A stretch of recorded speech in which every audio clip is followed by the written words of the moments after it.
Guys, what's going on? It's djTLM. Welcome to djTLMtv. This is the first edition of Turntablism Tips, and in these videos I'm going to show you some basic turntablism techniques. Now I have to start off with one of the fundamental techniques, and that is backspinning. Especially if you want to get into beat juggling and stuff like that, this is where you need to start.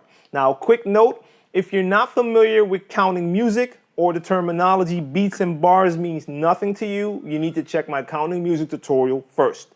That's essential knowledge for almost anything DJ related, but especially when it comes to these techniques. Check out that video, otherwise you'll have no idea what I'm talking about. Now, quick history lesson. Backspinning is basically manually looping a part of the song. And back in the days when the hip-hop DJs were playing with real vinyl in the clubs and they were playing like funk and soul, a lot of those songs would have a breakdown.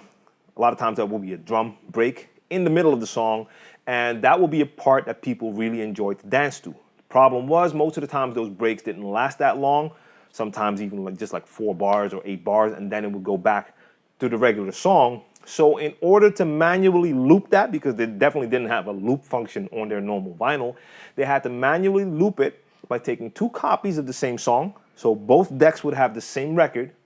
Once the break was playing on that one record, they would cue that same break on the second vinyl. Once the break is done, they start that vinyl on time, on beat, on the one, and while that is playing, they rewind that break on the first piece of vinyl, get that ready, queued up, and once this one is finished, they start that one, rewind this one, and you can prolong that break for however long you want to. So you're manually looping the song. Now, like I said, this is also one of the fundamental techniques that you're going to use once you get into beat juggling, because when it comes to beat juggling, you will be using both records and you'll be bringing back the records all the time, and that's what you're doing with backspinning as well. You're basically bringing it back, letting it go again, but in a very basic way. So you need to know how to count music. In my example, I'm going to take a 2-bar break. Now, if you find out that this 2-bar break, if it's just a little too fast for you and you can't keep up, or you don't have enough time to rewind the record, make it 4 bars. The beat is downloadable. It's on my SoundCloud. I forgot the name, but I'll put the link in the description box down below. So take 4 bars if that's better for you. And after that, take it back to 2 bars. And once you get the hang of it, you can even go to 1 bar, but I'll talk about that in a minute. So like I said, we're going to take 2 bars, and that is 1, 2, 3, 4, 2, 2, 3, 4. That's 2 bars. Now let me rewind it. 1, 2.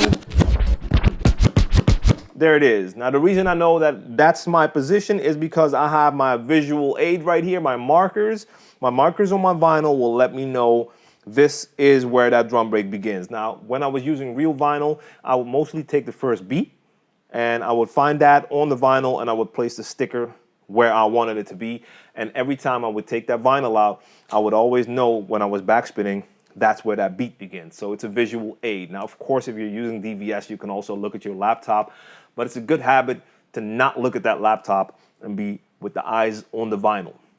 Especially once you get into faster techniques, you're not going to have time to look at that laptop. It's going to be all about that vinyl and the sticker. Guys, I'm showing this on turntables because this is called Turntablism Tips, and turntablism is using your turntable as a musical instrument, manipulating the music, but especially basic turntablism techniques are easily achievable on CDJs and a controller as well. So you can backspin with your controller. Now, it's not going to be the same feel as a turntable because in this case, you're actually feeling that you're bringing it back because it is moving forward. That's going to give you a better understanding for turntablism. That's why it's the best learning device. But you can use these techniques on your controller or CDJ. So if you're watching this and you don't have turntables, try the technique with your device as well. See if it works. Visual marker will be important. So if you're using CDJs, you will have that LED in the middle, and you can follow that. That's going to show you where your beat begins. If you're using certain controllers, they will have a light either around the jog wheel or inside. If not, you will have to use your laptop to have that visual indicator to show you where your part begins when you're rewinding it. Otherwise, if you just look at the jog wheel with no visual marker, you're probably going to be lost, or you're going to have to do it on your headphones the whole time. And every time this one is playing, you cue that one on your headphones, find it with the jog wheel, If you're taking 2 or 4 bars, that might work, but as soon as you go faster, you won't have time to check stuff on your headphones anymore. That's why turntablists have the stickers, because you do not have time during a routine and you're doing juggles. You cannot check stuff on your headphones. That doesn't work. All right, you start on deck 1. You make sure that both tracks are ready. Beginning point, beginning point. Now we're gonna play that for 2 bars, and then we bring this one in. So 1, 2, 3, 4, 2, 2, 3, 4. Then you bring this one in. 1, 2, 3, 4. And while that one is playing, you rewind this one to get it back to that beginning.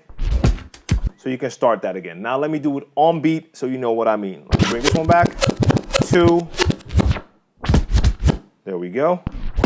1, 2, 3, 4. 2, 2, 3, 4. 1, 2, 3, 4. 2, 2, 3, 4.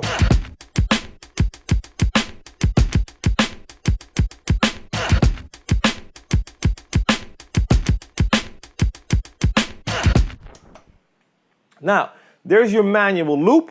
That's a seamless transition between the two.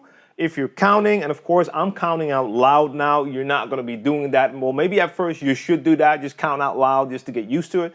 But normally if I'm doing this, I'm not counting out loud anymore. That becomes second nature. Once you count that correctly, you bring that in on the 1, you get that smooth transition from one to the next, and that beat continues to play on. That's your starting point. Start practicing this technique first until you get it right. And in the beginning, it's gonna be hard.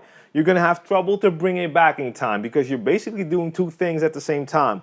Once this one is playing and you have to bring that one back, you're counting this one and you're probably counting this one to see how many times you have to bring it back if you're at that starting point already. So start practicing that technique right now. You can start with 2 bars. If it's not working for you yet, maybe take 4 bars so you have a little bit more time. If the 2 bars are working, you can make it a little more difficult. Take it back to like 1 bar. So let me just show you. 1, 2, 3, 4.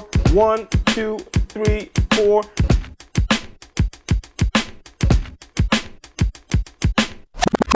It's so much fun. So that's all for now. Have a lot of fun practicing. I know you will. I always have fun practicing this technique. And once you get the hang of it, it becomes even more fun. And after that, you can move on to the next step in turntablism, but we'll talk about that next time. Peace out.